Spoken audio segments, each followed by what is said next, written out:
Joining me now here on the Boardwalk Honda Hotline as the Eagles now see a division that seems to be a little bit more interesting. Geoff Mosher, right here on the Sports Bash Live, 97.3 ESPN. We asked the people at 97.3 ESPN which team is more of a threat. It was 75-25 in favor of, do you know?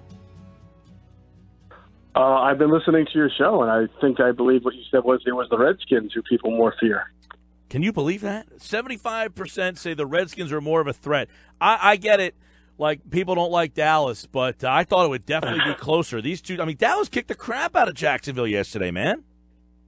Yeah, I kind of agree with you. I think that sentiment, without, really, if we had truth serum, we would know. But I feel like that's more of an anti-Cowboy sentiment than it is a realistic one. I mean, no logic there. I thought the Cowboy win was way more impressive. And I know that the Redskins were playing the Carolina Panthers, who are a good team. But that game, to me, Washington took a 14-0 lead. They had a nice first quarter. Alex Smith is good for that, starting off strong, as he did with Kansas City last year, was really good in the first quarter a lot. But, once they got up 14-0, their offense just died. I mean, the last three quarters, and I watched both games, the last three quarters, if Carolina had just done a little bit more and had a way better final possession, at least in the red zone there, I thought that they were going to come out and win that game because the Redskins just couldn't do anything, and Alex Smith continues to really not throw the ball down the field. I've always thought this about Dallas, even when they were struggling this year, that they had one issue, and that's the pass offense. I think their defense is really good, starting with their front line. It always is under Rod Marinelli. But I think their secondary and their linebacker unit has really come along, got some nice young talent with Jalen Smith and Andresh and the corners that they drafted last year. They obviously have a very good offensive line and running game. They just needed to get their passing game going. Now, I'm not sitting here telling you now they're going to drop 40 points in every game, but I just think that they're a stronger overall team and less, I guess, deficiencies than Washington. I think they're comparable. They both run the ball well. They both play pretty good defense. They seemingly are very one-dimensional. Like, if I was to say which wide receiver from the two teams stands out, I don't know that one jumps off the page. So they seem like they're pretty comparable acts. So my question is, are they both a threat to Philadelphia? You know what? I think if the Eagles play their A-plus game, and, as we talked about last Friday when I was in with you, we don't really know yet if what we saw on Thursday night is now the new norm. So, it's certainly a great step, and if it is, that's a great sign. But I do think that the Eagles from 1 to 53 are a better team than both of those teams. But if you're asking me, could they lose to any of those teams if they don't play well, if they have turnovers? Yeah, they absolutely could lose. There's no joke team in the division. There's no Arizona Cardinals right now, or I'm trying to think of another team that's just really, really bad. Oh, I guess the Giants. That's the only joke team. They're 1-4. But in fairness, until the Eagles crushed them, even the Giants had close losses to some pretty good teams, including Carolina. So I just think that the Eagles are the better team in comparison to both because they've got the better quarterback and they're stronger and 1 to 53. But we'll see how these injuries go, and we'll see if they can continue to play error-free and penalty-free football. Yeah, to me, I agree. I thought that the Dallas win over Jacksonville yesterday might have been one of the most surprising wins of the entire season, the way that thing went down. 40-7 against the team that was in the AFC Championship. Now, I know Jacksonville has seemingly started to struggle. They don't have a lot of talent on the offensive side of the ball either. Fournette's been out. Bortles is so inconsistent. But 40-7, so we've been asking about Philly turning the corner. Has Dallas maybe turned a corner? I don't know. Like I said, their biggest thing was their passing game, and you go look, and obviously the biggest difference between Dallas in games past and yesterday was they were able to figure out a way to get Cole Beasley open, and they went into the season telling everybody that Cole Beasley was going to be their guy, and for the first few games it was absent, and then obviously yesterday he has 9 catches for 101 yards and 2 touchdowns. Is Cole Beasley the type of receiver that's going to get 9 catches for 101 yards and 2 touchdowns on a weekly basis in the NFL? I don't think so. But they didn't seemingly. I look at that score and I think it's a little bit deceiving, to be honest with you. They didn't seemingly Prescott threw for under 200 yards. I mean, they didn't throw the ball 35. I mean, they only threw the ball 27 times. So that's why I was scratching my head so much as to it's not like Prescott in the passing game was 300 yards and 3 touchdowns. You know what I saw was Prescott. He took off and ran. He ran 11 times yesterday. Yeah, they didn't have Fournette, and I think they're a little bit different when they don't have Fournette. And then obviously Dallas, the threat of he made plays, Prescott, when he ran. They were only 7 of 17 on third down. So, they averaged 5.2 yards per play, which is okay. But, when the Eagles won the other day against the Giants, and some of the teams who have beaten the Eagles this year have been up around 7 or 8 yards per play. So, again, I think this is a little bit of a deceiving offensive breakout. It may have just been one of those right team, right time type of things that everything worked for Dallas. Just like we're talking about the Eagles having to prove it on a weekly basis, I would say Dallas really has to show that their passing game is now this refined and moving forward. I think they're a big question mark. I just think this, like when you compare Washington and Dallas, why I think Dallas is better is because, to me, Dallas has way better pass rushers overall, way more and way deeper defensive line than Washington does. Washington has Kerrigan, and that's like their main sack guy. I know who gives the Eagles problems. Run stoppers. Yeah, he does. But you know what? I mean, DeMarcus Lawrence gives everybody problems. He didn't give the Eagles problems last year, but he's better than anybody Washington has. And then, Taco's been playing better, and Randy Gregory, for as long as he's not suspended, has been applying pressure. And they're always good on the defensive line with Rod Marinelli. And when you put the Eagles in perspective and you look at their injuries right now on the offensive line, that would be the one thing that worries me. Yeah, and then, you look at moving forward here, Philadelphia's got problems on the offensive line. Now, Peters, I guess, avoided a season-ending injury, but, he's got a torn bicep in some capacity. You wonder how that's going to limit him. He's expected to return this season, but he's going to miss a couple of weeks here. Lane Johnson, those ankle injuries, he probably played through it, but those things seemingly linger. So the Eagles' tackles, both of them kind of banged up here. So it'll be interesting to see how that tackle position holds up.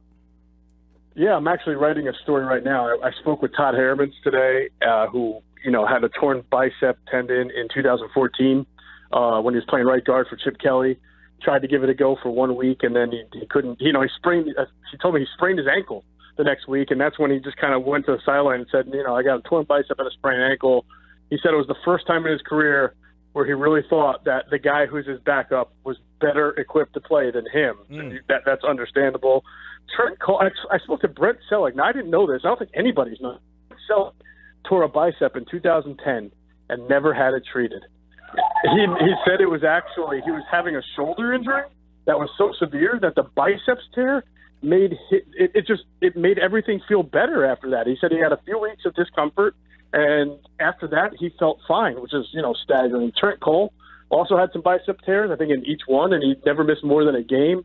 The problem, Mike, that we have here is that we don't know the extent or the severity, and this is what I tried to talk to Todd and Brent about.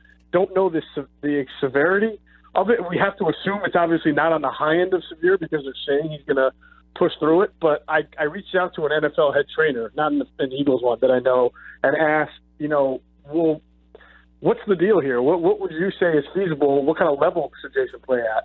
And the response was, I'm not sure. He told me if it's not so severe, if it's the one that you've seen other people play through, Terrell Suggs has done it and Adrian Wilson has done it, then there's no reason to miss time at all. And yet here's Jason Peters missing maybe 2 weeks anyway. So it's a very confusing injury to me, and it's hard to find a basis of comparison without having more information on what end of the tendon he hurt and what's realistic. Well, we had Dr. Kevin McHale on. He was an assistant physician with the Patriots a couple of years back, and he talked exactly about that. I think he mentioned, I can't remember who it was, but he mentioned a quarterback who John Elway, who had this injury, and that the injury actually made his arm feel better. And he mentioned exactly what you've been saying there. And I guess a lot of it is tied to whether the bicep tear is at the shoulder area or more down towards the elbow area, whether or not you can play through this or not. And he seems to say if Peters can play through it, that means it must be, the one's called a distal or proximal. I don't remember the actual term. You can listen to the podcast on our website, but it jives with what you're saying. Yeah. Now, the question now both guys, Todd and Brent, said that when you suffer an injury like this, you accept that you lose a certain degree of strength in your arm. I think it's like around 10% it could be. That's what I think Brent said he knew he was going to lose. So I asked, well, don't you need, as much strength as you can to play that position? You got all these all-pro pass rushers coming at you. And, in both cases we're talking about Jason Peters here. So 10% less strength on Jason Peters is not enough of a percentage to make you think that all of a sudden, every Tom, Dick, and Harry in the NFL is going to be steamrolling this guy and just barreling down on Carson Wentz. So I understand their viewpoint, and I get it.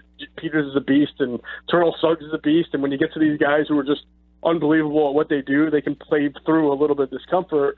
The only problem I have, Mike, in trying to figure it all out is that, A, he was already battling a quad injury, right, that was kind of reducing his play level, and B, he's getting a little bit older, and the reality is he just hasn't played to Jason Peters' level this year. He's still good, but you can beat Jason Peters now. And so how does this new injury added to the other stuff impact his play? And maybe it's a good thing that he's getting 2 weeks off because it'll give everything time to heal, and he'll come out and just be what you expect. Geoff Mosher. How do they win? How do they win now in 2 weeks with maybe Big V at left tackle? And if, let's say, Lane Johnson can't finish a game and they have to move other pieces around, you know what I mean? Do you get to the point where Jordan Mailata is active for that reason in case Lane Johnson can't go? And then you got a guy who's was playing rugby at this time last year, possibly protecting your quarterback's blind side. Just think about that. You're one hit away from that potentially happening. Yeah, you just hit it on the head. It's probably going to be Big V, and hopefully they'll get his confidence up or he'll play well.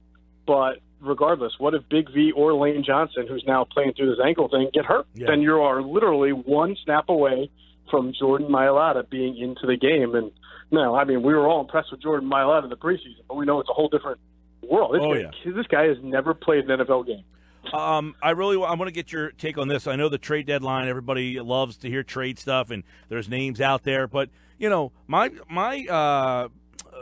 hypothesis would be you've got Carson Wentz on the rookie deal. Don't you almost have to be aggressive now? Yeah. If you can, yeah. Listen, being aggressive is never really Howie's issue, right? It's all about who's available. There are not normally a ton of trades in the NFL at the trade deadline. You've seen a little bit more in recently. Jay Ajayi, obviously, last year. That was a great situation that Howie found because, A, he has a really good relationship with the Miami Dolphins and Mike Tannenbaum, and B, they were looking to make a whole big culture change around there. You look around the league, how many teams are so bad right now that they want to make a culture change that they're going to get rid of a really good player, and then... Well, let me give you a couple real fast. Yeah, sure. Glazier report that Amari Cooper and Carl Joseph, the Raiders looking to get rid of both of those guys. So you got the Raiders who are bad. You got Arizona who's bad. You've got the Giants who are bad. You're probably not going to deal with in the division. There are a handful, not many, but a handful of teams. So Carl Joseph, right. So Carl Joseph. And he went to West Virginia. They seem to like him. Yeah, I know, but he's like a safety who plays well in the box, but not necessarily out in coverage in the field. And I think that Jim Schwartz really loves the idea of having these corners playing safety. So I've actually heard that the Eagles are more looking at cornerback than safety. That's what I've heard. So what cornerback is out there? I've heard Patrick Peterson, right? You mentioned Arizona. Yep. I checked into it today with an NFL general manager, and I said, what do you know about Patrick Peterson being available? And he told me, I can't confirm that report that he heard, but he said it's probably true, but, you're probably going to have to give up a whole lot, and then you're going to have to convince the Cardinals to make the deal. Just because he might be out there doesn't mean the Cardinals definitely want to do it. So that's the guy. Hey, man, you brought Patrick Peterson in here. that's a great help, and it'll cover up a lot of deficiencies. But what is the likelihood that a deal like that gets done? I couldn't tell you. We'll have plenty more on this and more throughout the week here on the Sports Bash at Geoff Mosher NFL. Don't forget, check out his Patreon site and put in Geoff Mosher. It's $1.99 for the month, and it'll get you more stuff like we've been discussing right here on the Sports Bash. And, of course, Geoff appeared via the Boardwalk Honda hotline. All right, pal. Thanks, man. You got it, man. We'll talk.